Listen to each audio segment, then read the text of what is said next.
Bienvenue sur Éric en mouvement. Je suis Éric Paquette, kinésiologue. Kiné quoi? Un kinésiologue, c'est un professionnel de la santé spécialiste de l'activité physique. C'est un diplômé universitaire, dans mon cas de la faculté de médecine de l'Université de Montréal, un bac de 3 ans. À ne pas confondre avec le kinésithérapeute de l'Europe, qui est l'équivalent du physiothérapeute ici en Amérique. Le kinésiologue peut travailler avec des gens symptomatiques pour améliorer leurs conditions, avec des athlètes pour optimiser leur performance, ou avec monsieur et madame tout le monde dans l'optique de prévenir plutôt que de guérir et maximiser l'espérance de vie en santé. Et c'est exactement de ça qu'on va parler sur cette chaîne YouTube, santé, prévention, longévité et performance.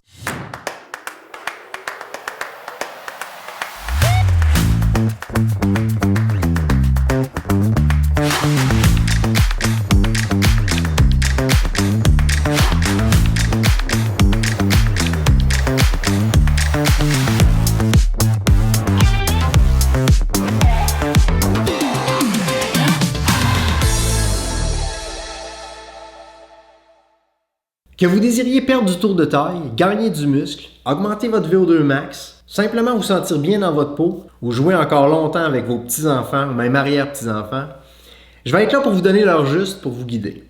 Mais surtout pour vous permettre de mieux comprendre l'extraordinaire machine qu'on a tous la chance d'avoir, le corps humain. Mettre en lumière des détails sur son fonctionnement qui peuvent avoir un impact majeur sur le cours de votre vie.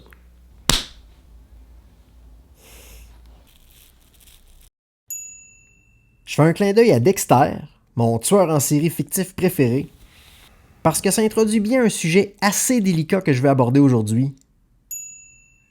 Les tueurs en série. Et là, je parle pas de Dexter, d'Hannibal ou de Ted Bundy, je parle de tueurs beaucoup plus proches de nous. On les connaît et on leur ouvre la porte de notre maison. On les invite à notre table.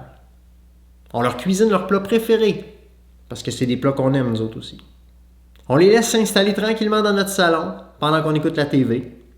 On sait qu'ils sont là, mais on est bien. Et souvent, on se dit qu'on n'a pas le choix. Par contre, si on se lève, ils ne vont pas nous suivre.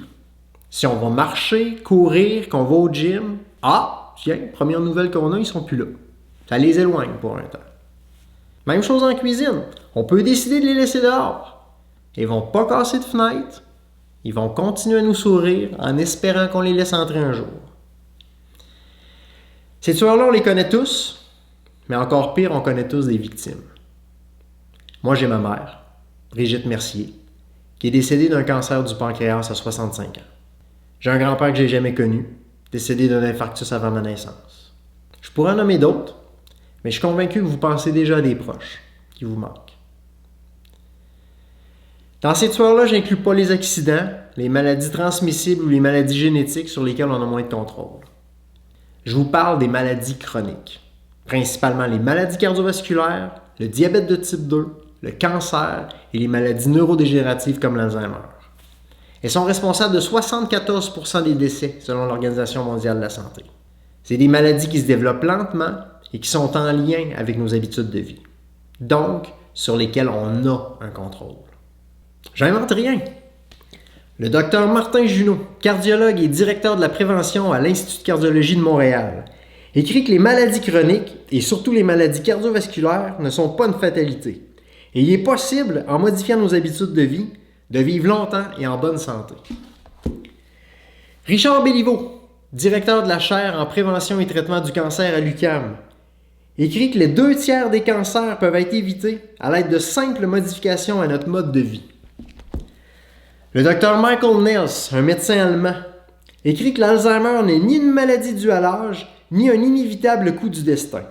C'est une maladie qui résulte de carences dans nos besoins les plus fondamentaux. Un petit dernier, Jean-Marc Lavoie, professeur et chercheur en physiologie de l'exercice à l'Université de Montréal et que j'ai eu la chance d'avoir comme enseignant avant sa retraite, écrit que la mise en action régulière de notre masse musculaire est un élément indispensable au bon fonctionnement de notre organisme en entier. On va parler de tout ça en passant par les télomères d'Elizabeth Blackburn et les zones bleues de Dan Buettner. On va aussi s'intéresser au Dr Dean Ornish qui a des résultats tout simplement spectaculaires avec ses patients. Et évidemment, on va parler d'activité physique proprement dite, de méthodes d'entraînement de performance. On va aussi avoir l'occasion de recevoir des invités, des spécialistes, des athlètes et plein de gens intéressants. En bref, je vais vous parler de la montagne de connaissances à laquelle on a accès aujourd'hui. Connaissances basées sur une montagne d'études scientifiques rigoureuses. Connaissances qui ont servi à former nos professionnels de la santé. Médecins, nutritionnistes, physiothérapeutes, kinésiologues. Rassurez-vous, je ne vais pas passer à travers les 450 pages d'une brique de biochimie comme ça avec vous. Je vais simplement aller chercher quelques éléments ici et là, seulement ce qui est nécessaire pour comprendre les concepts importants et prendre le contrôle de votre santé et de votre condition physique. Ça m'amène à votre premier devoir pour prendre votre santé en main. Abonnez-vous à ma chaîne. Donnez-moi la chance et l'honneur de vous partager ma passion. Ensemble, on est capable de rendre la tâche beaucoup plus difficile à nos tueurs en série, à nos maladies chroniques. On est capable d'augmenter non seulement notre espérance de vie, mais surtout notre espérance de vie en santé.